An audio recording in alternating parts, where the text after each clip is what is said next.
Bien, amada iglesia, vamos a empezar entonces.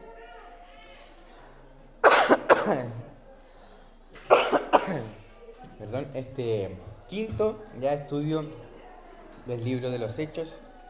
Vamos a orar pidiéndole al Señor que nos guíe, que esta mañana sea provechosa, de harto aprendizaje. La idea, un poquito más parece, ¿no? Sí.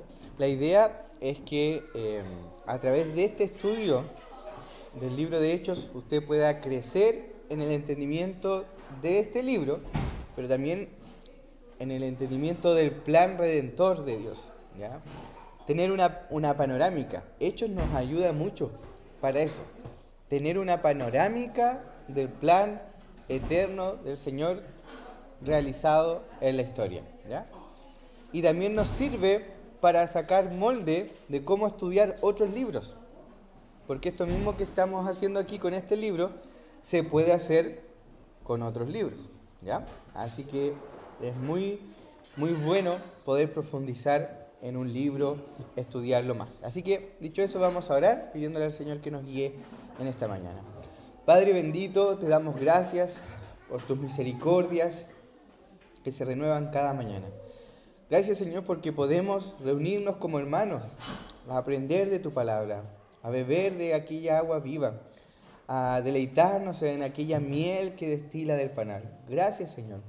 Gracias porque tú nos convocas, tú nos reúnes, porque en ti tenemos comunión. Gracias, Señor, porque podemos aprender cómo tú has desarrollado tu plan eterno a través de la historia. Gracias porque el libro de Hechos nos ayuda a entender mucho más cómo tú cumples tus promesas, cómo tú llevas a cabo lo que te propusiste desde antes de la fundación del mundo. Gracias, Señor. Te alabamos y te pedimos, Señor, que abras nuestro entendimiento, que me ayudes a enseñar a mí con fidelidad tu palabra. En el nombre de Jesús, amén. Amén. Entonces,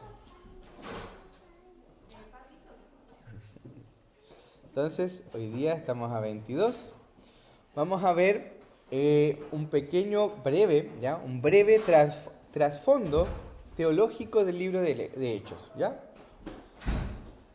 Ya les voy a explicar a qué me refiero con esto, ¿ya? Vamos a ver, en otras palabras, hermanos, de dónde sacó Lucas lo que escribió. O sea, de dónde aprendió Lucas sus perspectivas teológicas. Recordemos que Lucas no era del Sanedrín, no fue como Pablo, por ejemplo, que él fue un judío, preparado desde chiquitito, después en el Sanedrín, fariseo, una persona docta en la ley, que sabía mucho. Lucas no tiene ese mismo pasado. ¿Cómo él aprendió eso? ¿Ya? Bueno, vamos a ver.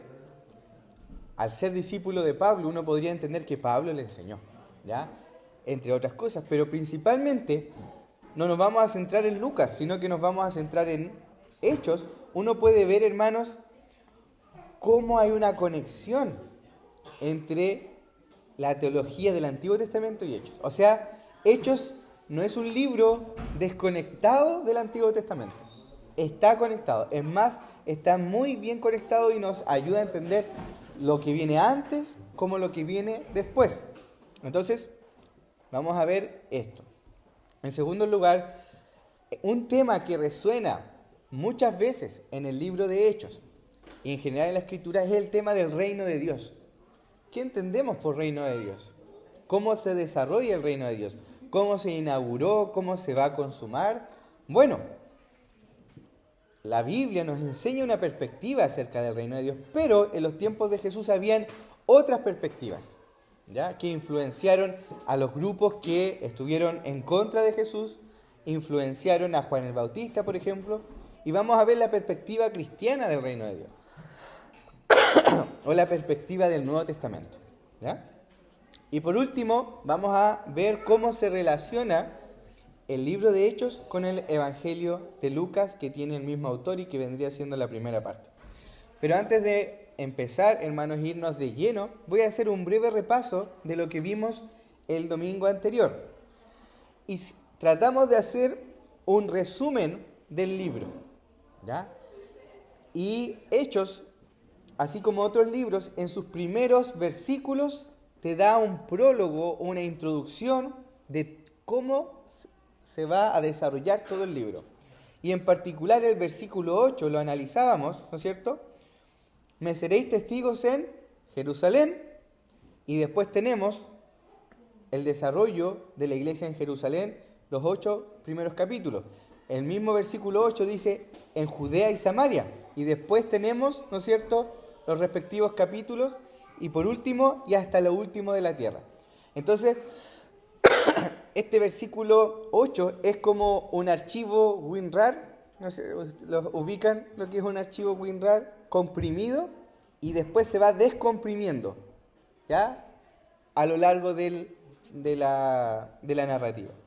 Entonces, podemos ver esto muy notorio, hermanos, muy marcado, y vimos cómo se desarrolló la iglesia en Jerusalén, cómo se desarrolló la iglesia en Judea y Samaria, y hasta lo último de la tierra, teniendo en cuenta los viajes misioneros de Pablo, el primero, el segundo, el tercer viaje, para terminar con el viaje de Pablo a Roma encarcelado, ¿no es cierto?, bajo arresto. Y terminamos hablando de que ni siquiera el arresto fue impedimento, ¿no? ¿Ya? Fue impedimento para que el evangelio siga avanzando, ¿ya? Entonces, así como lo prometió Jesús, que su reino, que el evangelio iba a extenderse a Jerusalén, Judea, Samaria, hasta lo último de la tierra, así empieza el libro, y el libro termina mostrando que eso fue así, a lo largo más o menos de 33 años, ¿ya? Los primeros 33 años de la iglesia primitiva. Hasta aquí, hermanos, ¿alguna duda?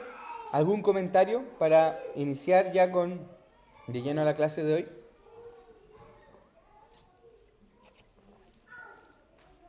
¿No? Ya. Entonces, hermanos,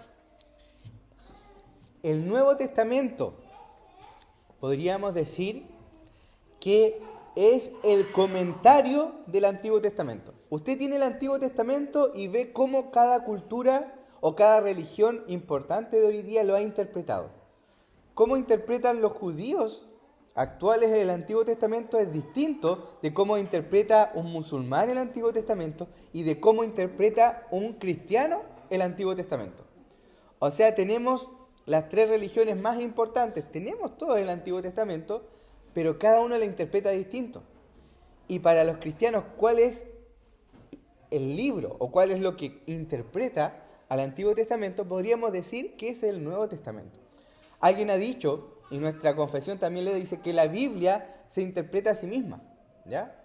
Entonces, tenemos todo lo que se escribió en el Antiguo Testamento, cosas que son muy claras de entender y otras que el Nuevo Testamento te las explica.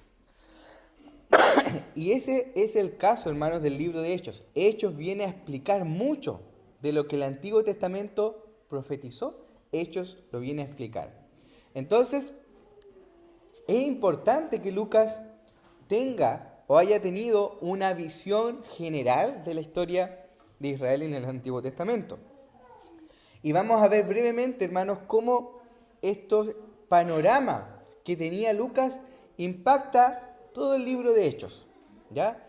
Hemos hablado en otras oportunidades de la creación de este panorama dividido en 4 partes: creación, caída, redención y consumación. Creación, caída, redención y consumación. Uno podría dividir la historia o el panorama bíblico en esas 4 etapas o 4 partes, ¿ya? Lo vamos a ver más en profundidad en un par de diapositivas más. Y aparte, hermanos, de tener este panorama histórico redentor que se enfoca en la redención, tenemos la historia de Israel. Como 2 cosas o 2 historias en paralelo. Me explico. La historia redentora que Dios lleva a cabo es paralelo a la historia también de Israel, ¿ya? En el Antiguo Testamento, ¿ya? En otras palabras, hermanos, Dios se mete en la historia y escoge el pueblo de Israel para llevar a cabo esto, ¿ya? Pero el pueblo de Israel, ¿no es cierto?, llega hasta el tiempo de Jesús. Después vamos a ver, ¿no es cierto?, que es la iglesia que continúa siendo el pueblo de Dios.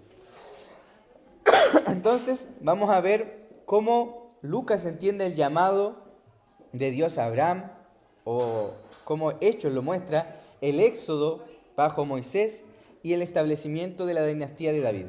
Hermanos, estos tres eventos históricos del pueblo de Israel están estrechamente relacionados con lo que Jesús cumple en el Nuevo Testamento, en los Evangelios y en Hechos, ¿ya? Entonces, partamos con el panorama histórico redentor. Insisto, hermanos, cuando uno habla de panorama histórico redentor, es un panorama, una visión general de la historia redentora. Dios creó todo bueno. Dios creó todo, terminó, ¿no es cierto?, al séptimo día y dijo, y vio Dios que era bueno. Y si ustedes se fijan, por ejemplo, Pablo, ¿quiénes están leyendo el libro de Hechos de acuerdo a la tarea? A ver. Ya, muy bien, ya. Si ustedes leen el libro de Hechos, por ejemplo en Hechos 17, cuando Pablo habla con los atenienses, le habla de la creación de Dios, que Dios creó todo lo que existe. Entonces en el libro de Hechos se parte con esta cosmovisión, podríamos decirlo, hermano. Cosmovisión o manera de ver la vida. ¿Ya? El apóstol Pablo, los apóstoles tenían claro que Dios creó todo bueno. En otras partes de la Biblia también, cuando los apóstoles hablan de esto, cuando Esteban da su discurso, se habla y se da a entender que Dios es el creador y que Dios creó todo bueno. ¿Ya? Entonces, esto es algo básico, una creencia básica, tanto en el Antiguo Testamento como en el libro de Hechos. Ahora, ¿qué pasó después de la creación? Adán y Eva cayeron, pecaron, se rebelaron y por lo tanto entró la muerte. Bueno, el libro de Hechos también. Y ese es un tema que está en el Antiguo Testamento y es un tema que en Hechos sigue vigente. Por eso se predica el perdón de pecados, porque el hombre cayó bajo pecado y por lo tanto bajo la condenación. Sin embargo, así como el Antiguo Testamento enseña la creación, enseña la caída, también anticipa un redentor. ¿Qué es un redentor? Esta figura de redentor, ustedes relacionan, los hermanos, cuando se compraban esclavos. Esa es como la figura original de un redentor, una persona que paga un precio para liberar un esclavo. Bueno, nosotros éramos esclavos de las tinieblas, de Satanás, del pecado. Y Cristo vino a redimir, vino a rescatarnos, vino a comprarnos con su preciosa sangre. Entonces el Antiguo Testamento anticipaba esto. ¿Y qué hace Hechos? También lo dice, que la expectativa del Antiguo Testamento se cumple en Cristo. ¿Van viendo cómo un libro, hermanos, se relaciona con todos los otros libros de la Biblia? Y cómo es un libro bisagra o que está ahí en medio y que se conecta tanto con el Antiguo como el Nuevo Testamento. Y por último, hermanos, así como el Antiguo Testamento enseña que iba a venir un Redentor, también enseña que luego de esa redención iba a haber un reino de Dios eterno donde abunde la paz, la justicia y ya no exista el pecado. Y eso es lo que Hechos también habla, de que va a haber un día en que Dios va a resucitar a todas las personas, ¿no es cierto? Y unos se van a ir a la vida eterna y otros al castigo eterno. Entonces, hermanos, si ustedes se fijan, el Antiguo Testamento habla de todas estas temáticas y es Hechos que la relaciona y la interpreta cumplidas en la persona de Jesucristo o en vías de cumplimiento, como lo es la última parte, la consumación. Por otro lado, hermanos, entendamos entonces que Lucas tiene esto en mente al escribir el libro, ¿ya? Y se puede ver en innumerables veces. Pero también tenemos, hermanos, menciones muy evidentes a la historia del Antiguo Testamento. Espérenme un poquito.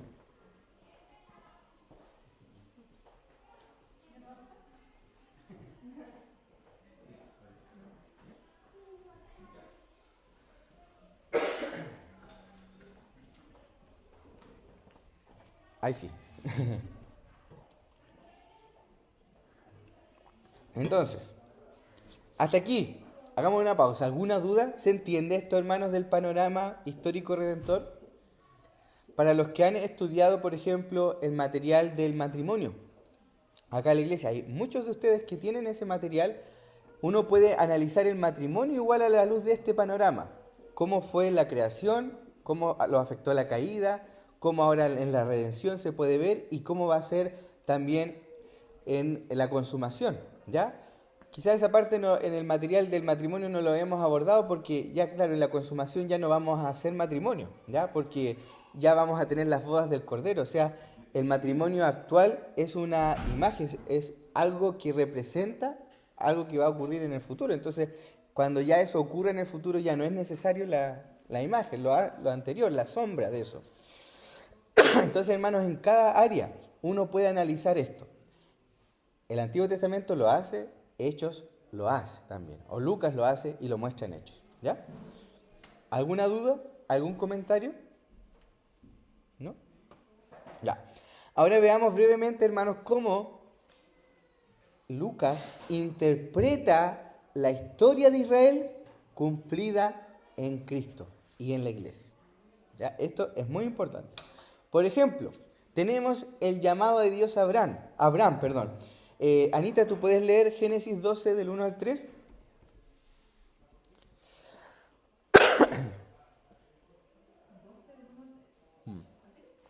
Por favor. Pero Jehová había dicho a Abraham: vete de tu tierra y de tu parentela y de la casa de tu padre a la tierra que te mostraré. Y haré de ti una nación grande, y te bendeciré y engrandeceré tu nombre y serás bendición. Bendeciré a los que te bendijeren y a los que te maldijeren maldeciré. Y serán benditas en ti todas las familias de la tierra. Ya. Y serán benditas en ti todas las familias de la tierra. Entonces, Abraham, considerado como el padre de una gran nación, y que iba a ser usado por Dios, su simiente, su descendencia, para bendecir a todas las familias de la tierra. Bueno, Cristo, hermanos, es el cumplimiento de eso. Los evangelios lo muestran, las epístolas también, y Hechos también. Por ejemplo, los apóstoles y distintos misioneros llevaron el evangelio ¿a dónde? A los gentiles. Por primera vez antes, en la historia de Israel, los gentiles fueron parte también de la historia, pero muy marginalmente. Hay pocos casos de eso registrados en la Biblia. Pero hermanos, una vez que vino el Pentecostés, una vez que se estableció la iglesia, se cumple por fin la promesa que Dios le hizo a Abraham, que en tu simiente serán bendecidas todas las familias de la tierra. Los apóstoles lo entendieron así, Lucas lo registró también y lo entendió así. Y es por eso que salen a evangelizar, a hacer misiones, ¿no es cierto?, a todo el mundo, entendiendo que este era el cumplimiento. ¿Ya? Ahora, pensemos, por ejemplo, otro personaje importante en la historia de Israel, Moisés. Moisés, todos aquí probablemente sepamos, perdón, que libertó al pueblo, o Dios lo usó para libertar al pueblo de Israel de la esclavitud egipcia. Por otro lado, presentó la ley, los 10 mandamientos. Y esto, hermano, es muy importante. Moisés profetizó sobre Cristo. O sea, así como Abraham había un cumplimiento que lo tenemos en Cristo, Moisés también. Marce, ¿tú puedes leer, por favor? Hechos 7, del 37 al 39.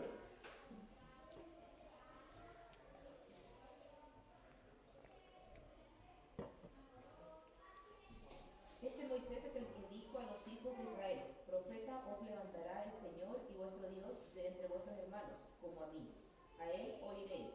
Este es aquel Moisés que estuvo en la congregación en el desierto con el ángel que le hablaba en el monte Sinaí, y con nuestros padres, y que recibió palabra de vida que darnos, al cual nuestros padres no quisieron obedecer, sino que le desecharon, y a sus corazones se volvieron a Egipto.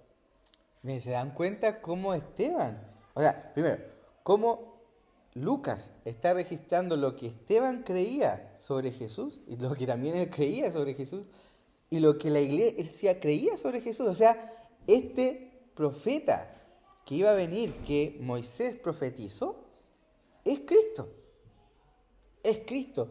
Y estas personas, bajo el pretexto, porque Esteban termina de decir ese discurso, ¿y qué hacen con Esteban? Lo matan, lo apedrean. Estas personas, con el pretexto de decir, Esteban, tú estás, con tu discurso, estás rechazando a Moisés.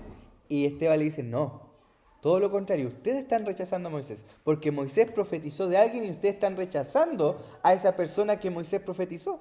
Entonces, si ustedes no reciben a aquel de quien Moisés habló, están indirectamente rechazando incluso a Moisés. Entonces, esto es importante, hermano, entenderlo. Entonces, rechazar a Jesús significa rechazar a Moisés y la ley como los antiguos israelitas. Eso fue lo que hicieron los antiguos israelitas. Esa fue la parte final que leyó Marce. Ustedes saben que Moisés, la paciencia que debió de haber tenido con el pueblo de Israel, y el pueblo lo rechazó. Bueno, aquí pasó lo mismo con Jesús. Seba, ¿tú puedes leer Hechos 28-23, por favor?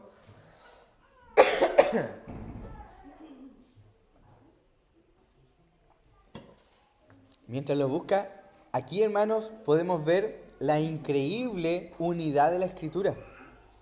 Cómo libros, historias, personajes totalmente desconectados, todo se une para hablar de Cristo.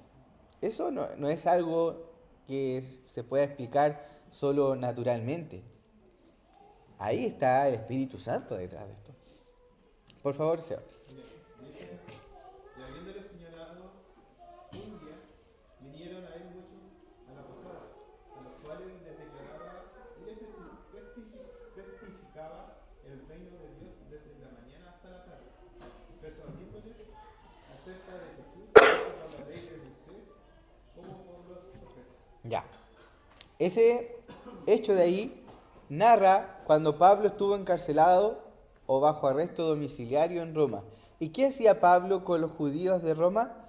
Les enseñaba acerca de Jesús a través de la misma ley, a través del mismo Moisés, a través de los mismos profetas. ¿Ya? No era algo contrario a Moisés, no era algo contrario. Todo, al revés, todo lo contrario, era la continuación, era el cumplimiento. La mayoría de los judíos interpretaron a Jesús como algo contrario, no como el cumplimiento, ¿no? Y por último, otro personaje importante en la historia del Antiguo Testamento y que Lucas en el libro de Hechos también lo toma, los distintos discursos también lo toman, es el establecimiento, hermanos, de la dinastía de David. Esto lo hemos hablado en otras oportunidades. Dios le prometió a David que de su descendencia iba a venir, ¿no es cierto?, un rey que gobernaría eternamente. Esto se conoce como pacto davídico, un reino permanente. Nicolás, ¿tú puedes buscar, por favor, Salmo 72, 8 y después el 17? Salmo 72, 8.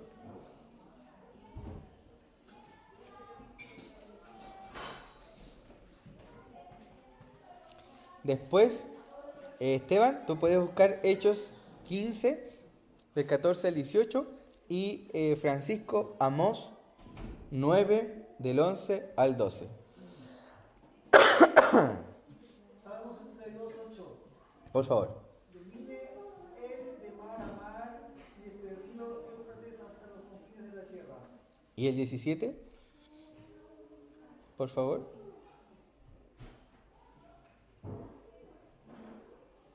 Sea su nombre para siempre, que su nombre se engrandezca mientras cure el sol y sean benditos por él los hombres.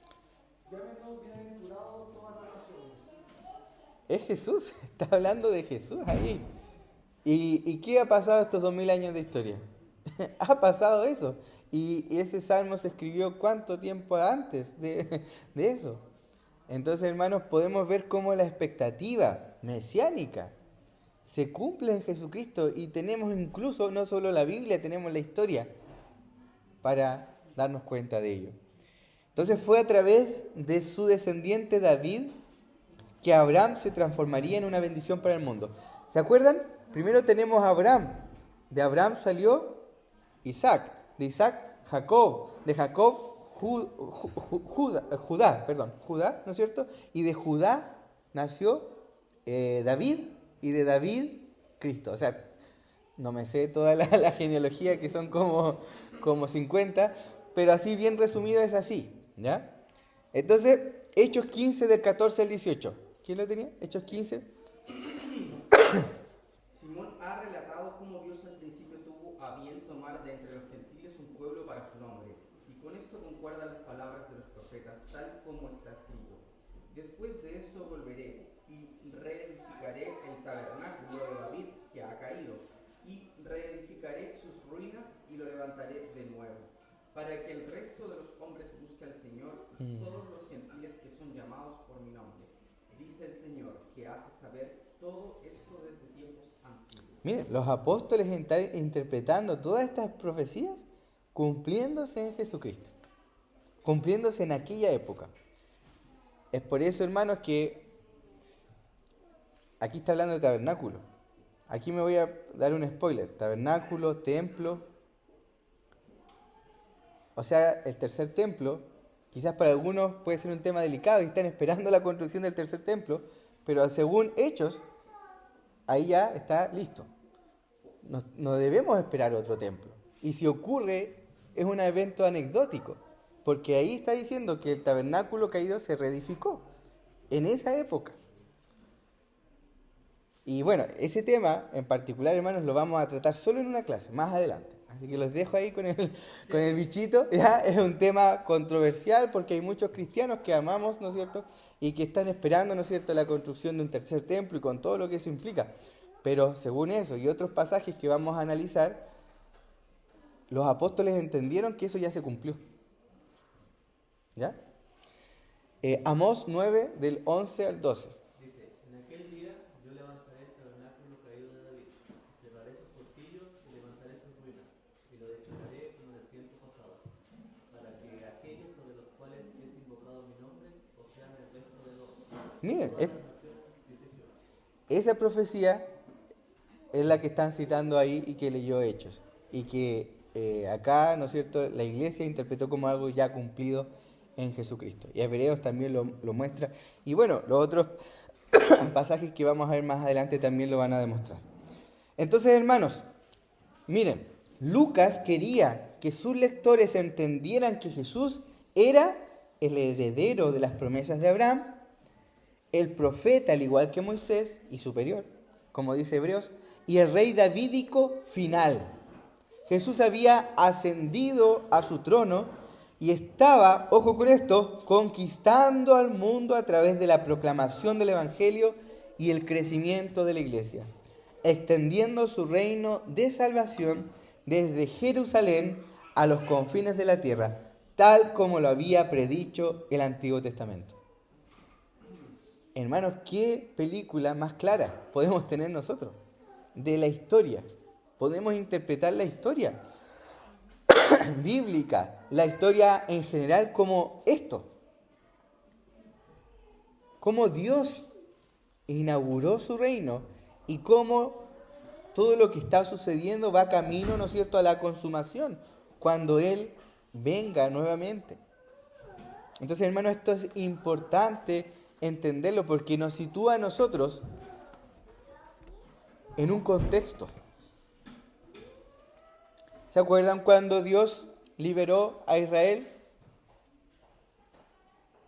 de Egipto y le dijo, Moisés le decía al faraón, deja ir a mi pueblo para que me sirva?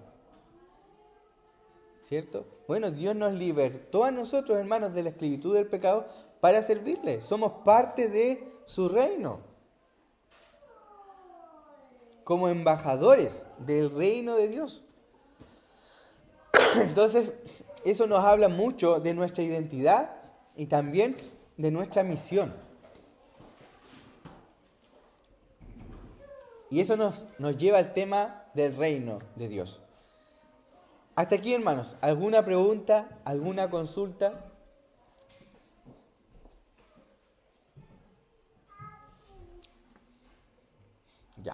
Entonces, hermanos, el tema del reino de Dios se repite mucho en Hechos y se va a repetir mucho en este estudio. Entonces uno se podría preguntar, ¿qué creían, por ejemplo, los judíos sobre el reino de Dios en la época de Jesús? Miren, pongámonos en los zapatos de los judíos. ¿Qué pasó en el periodo intertestamentario? Cautiverio, ¿no es cierto? Nación bajo nación, dominio. Miren, pasaron primero los babilonios, los medos, los persas, los griegos y los romanos. O sea, había una expectativa de que llegue pronto el Mesías. Que llegue el Mesías, que llegue alguien a liberarnos, que venga el reino de Dios sobre este mundo a través de Israel. Eso era lo que querían ellos. Entonces, había una esperanza mesiánica. ¿Ya? Y, por ejemplo, en la época de nuestro Señor Jesucristo, habían distintos grupos que esperaban y tenían una interpretación de cómo iba a venir el reino. Por ejemplo, los celotes decían que el reino iba a venir a través de la revolución, ¿no es cierto? A través de la espada. Ellos iban a traer el reino de Dios, ¿ya? A través de luchar. O sea, el Mesías iba a venir e iba a luchar con ellos e iba a derrocar a los romanos, ¿ya? Por otra parte, existían, y esto es más familiar para nosotros, los grupos nomistas. Nomista viene de ley. Y eran, por ejemplo, los fariseos y los saduceos. ¿Y qué pensaban ellos? Ellos pensaban que el Mesías iba a venir siempre y cuando el pueblo se prepare y se santifique. Por eso tanta observancia de la ley. Por eso los 660 y tantos mandamientos, ¿no es cierto? Porque el pueblo tenía que prepararse para que venga el Mesías. Si el pueblo cumplía la ley, se apegaba a la ley, ahí iba a venir el Mesías. ¿Se dan cuenta cómo estaban estas perspectivas sobre el reino de Dios en aquella época? Y uno podría pensar, ya, Juan el Bautista le da en el clavo. Juan el Bautista es la persona, ¿no es cierto?, que viene antes de Jesús. Pero incluso Juan el Bautista también anda un poco perdido. Y Jesús tiene que mostrarle cuál era la panorámica real. ¿Por qué lo digo, hermanos? Porque, para que sea más entendible todavía, Gaby, ¿puedes leer tú, por favor? Lucas 3, del 16 al 17. Después, Anita, ¿tú puedes leer Lucas 7, del 20 al 23? Sí. Juan respondió diciendo a todos: Yo os bautizo con agua, pero viene el que es más poderoso que yo, a quien no soy digno de desatar la correa de sus sandalias. Él os bautizará con el Espíritu Santo y fuego. El viento está en su mano para limpiar completamente su era y recoger el trigo en sus graneros, pero que al fuego inextinguible. Mira, cuando Juan predica el Evangelio del Reino, todo lo que está diciendo ahí es bueno, está en lo correcto. Solo que él entendía que el Mesías iba a desarrollar su tarea solo en una parte. O sea, él venía para salvación y juicio en una misma venida. Pero lo que no entendió es que primero Jesús venía para salvación y después venía para juicio, que es la segunda venida. Entonces, por eso dice, Él los bautizará con Espíritu Santo y fuego. Algunos van a ser bautizados con el Espíritu Santo, el pueblo de Dios, y otros van a ser bautizados con fuego, que eso es juicio. No tiene nada que ver con sentir un fuego dentro. Tiene que ver con juicio, porque después, si ustedes se fijan, Él dice, el hacha está puesta, y después todo aquel árbol que no dé fruto será echado al fuego. Entonces, el mismo contexto, hermanos, nos da a entender que bautizar en el bautismo, hermano, igual es una muestra, o sea, todo lo que tiene que ver con agua en el Antiguo Testamento tenía que ver con juicio. Dios salvó a la humanidad bautizando. Por ejemplo, cuando Pablo habla en Corintios sobre cuando el pueblo cruza el Mar Rojo y dice que Dios bautizó a esas personas. A su pueblo lo bautizó para salvación y a los egipcios, ¿qué pasó con los egipcios? Murieron. O sea, en el juicio de Dios se demuestra la salvación también. O sea, cuando aquí Jesús está hablando de bautismo, está hablando de que algunos van a ser de Él y a otros los va a juzgar. ¿Ya? Entonces, Juan entendía todo esto en una perspectiva. A todo esto, hermanos, no estoy negando, obviamente, que uno pueda tener experiencias personales con el Señor, sentir, ¿no es cierto?, el corazón que lata más fuerte, sentir cosas interiores, eso no lo discuto, es algo personal de cada quien. Pero sí discuto decir que eso significa bautismo en Espíritu Santo y fuego. Porque si el fuego es para el juicio, según el contexto. Entonces, lo que Juan entendía era que el reino de Dios y el reino de Cristo, del Mesías, se iba a desarrollar solo en una venida. Yo tengo entendido que el bautismo es una figura de la muerte. Sí, pues. Cuando la Biblia dice cuando Pablo dice que nosotros nos bautizamos como morimos juntamente con Cristo cuando nos bautizamos. Exacto. Por eso es que se le asigna la figura de bautismo tanto a los que son salvos como a los que no son. También, sí, lo explicaste mucho mejor que yo. Yo me di la tremenda vuelta con el tema del Antiguo Testamento. Pero noten algo, hermanos, en el Antiguo Testamento, el tema del agua. El agua es juicio. Tenemos el diluvio, tenemos el mar rojo, tenemos los salmos hablando del juicio. O sea, Dios salva a través del juicio. O sea, lo que es juicio para unos es salvación para otros. El arca de Noé, lo que es juicio para la humanidad es salvación para otros. Entonces, esa es la idea del bautismo. O sea, muerte en Cristo o muerte eterna. Los que morimos en Cristo tenemos vida eterna. Los que mueren en sus pecados tienen castigo eterno. ¿Ya? Entonces, Juan tenía una errada comprensión sobre las etapas del reino, redención y juicio. ¿Quién tenía el siguiente texto? ¿Era Lucas 7 del 20 al 23? Sí, por favor. Cuando pues los hombres vinieron a él, dijeron: Juan el Bautista nos ha enviado a ti para preguntarte: ¿el que había de venir o esperaremos a otro? En esa misma hora sanó a muchos de enfermedades y plagas y de espíritus malos. Y les dio la vista. Y respondiendo Jesús les dijo: Id, haced saber a Juan lo que habéis visto y oído.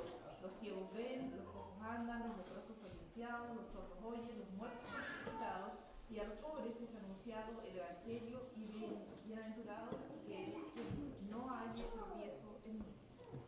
Entonces, ¿se dan cuenta? Juan estaba dudando sobre la misión del Mesías, pero Jesús le deja claro que él era el cumplimiento, solo que no iba a ser como Juan se lo esperaba. En resumen, es por eso que después Jesús dice que el más pequeño en el reino de los cielos es mayor que Juan, porque nosotros, hermanos, somos más pequeños, pero somos mayor porque entendimos mejor que Juan esto, porque se nos reveló incluso esto. O sea, Juan, siendo el mayor de los profetas, no entendió esto. No lo entendió. Y nosotros, hermanos, lo entendemos. O sea que el menor, ahí uno ve la gracia, todo esto es por gracia. El Señor igual revela e ilumina en nuestro entendimiento. Se revela e ilumina nuestro entendimiento. Entonces, ¿sí? Sí, pues hay que salir. Sí. Que yo creo que cuando él hace esta consulta la hace desde la cárcel, porque él sabía que él venía preparándole el camino al Mesías y Exacto. que él Libertar al... tan preparado que Sí. aparentemente él es retirado de escena y condenado, y él está esperando la muerte. Entonces es como no me cuadra a mí este ministerio que va a tener que yo lo anuncio y él viene. Exacto. Y él sabía que tenía que menguar y lo que sea, pero aún así yo creo que es un momento de crisis para él, ver como que su ministerio está ahí en pausa en espera de la muerte. Yo creo que por ahí va su duda de que el plan parece que no está resultando o algo así. De todas maneras, hay que entender a Juan, aparte que el mensaje mesiánico era que iba a dar libertad a los presos y su anunciador principal estaba preso, entonces no tenía mucho sentido para Juan. Entonces uno lo puede entender, sin embargo, Jesús, tenía más claro su plan y con paciencia le explica. No desecha a Juan, ya no me entendiste, chao, no. Se lo explica, se lo evidencia, con mucha paciencia. Eso nos muestra incluso la paciencia que Dios tiene con nosotros.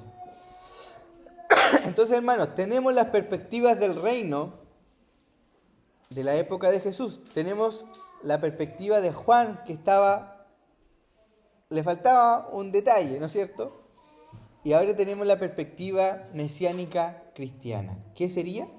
El Evangelio, hermanos, es el anuncio de que el reino de Dios vino a través de la persona y la obra de Jesús, el Mesías, y que progresa hacia su gran consumación a medida que Dios concede la salvación a quienes reciben y confían en Jesús como el Mesías. Entonces, hermanos, el reino se lleva a cabo a través de la persona y obra de Cristo.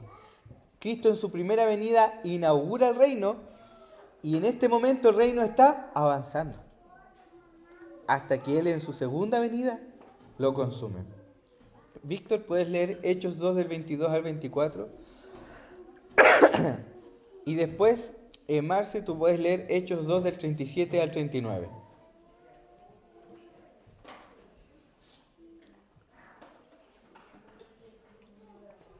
Hechos 2 del 22 al 24.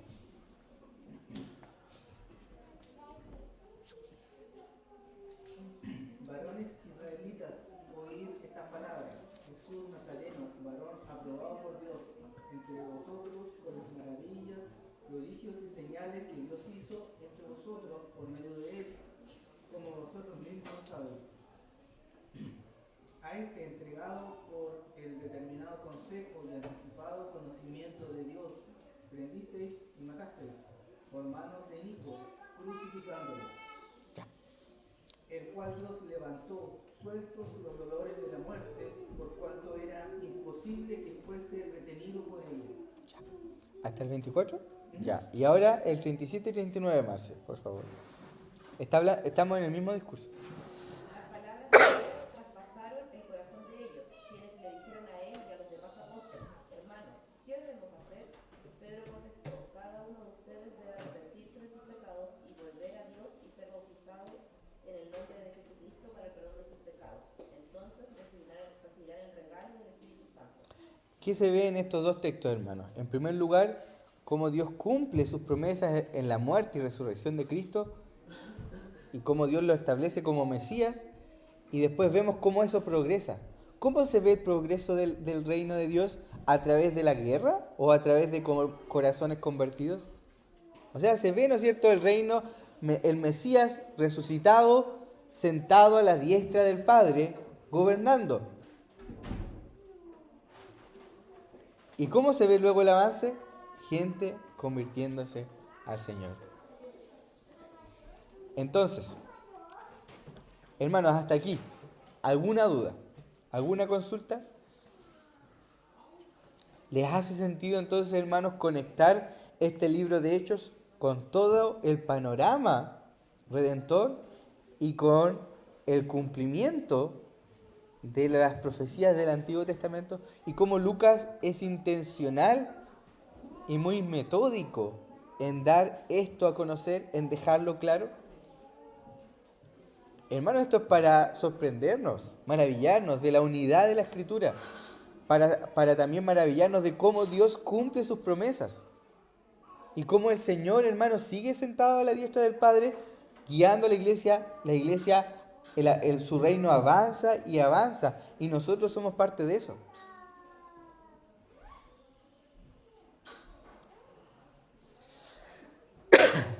Y por último, y con esto termino, hermanos,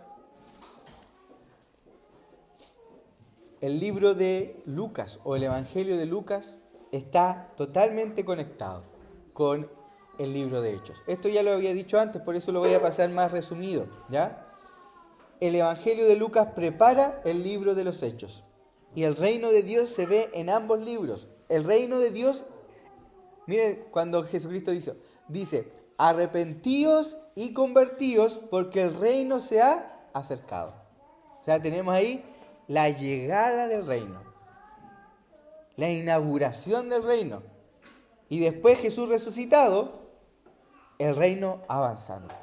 Jesús sentado a la diestra del Padre, el reino avanzando. Entonces, en el Evangelio de Lucas, Jesús trae el reino Y en Hechos uno puede ver cómo los apóstoles continúan con este reino. Y hoy día la iglesia, hermanos, continuamos con el avance del reino de Dios. Entonces Jesús proclama el reino de Dios. Jesús fue arrestado y crucificado en Jerusalén. Luego se levantó de entre los muertos y ascendió al cielo, donde recibió del Padre su reinado y ha de volver para consumar su reino. ¿Y los apóstoles qué hicieron? Continúan con el ministerio de Jesús. Hechos comienza donde Lucas termina. Jesús nuevamente comisiona a sus apóstoles, ¿no es cierto?, para el avance del reino. Y todo eso se lleva a cabo, hermanos, de acuerdo al mandato y promesa del Señor. Esteban, ¿puedes leer Hechos 28 del 30 al 31? Y con esto ya estaríamos terminando.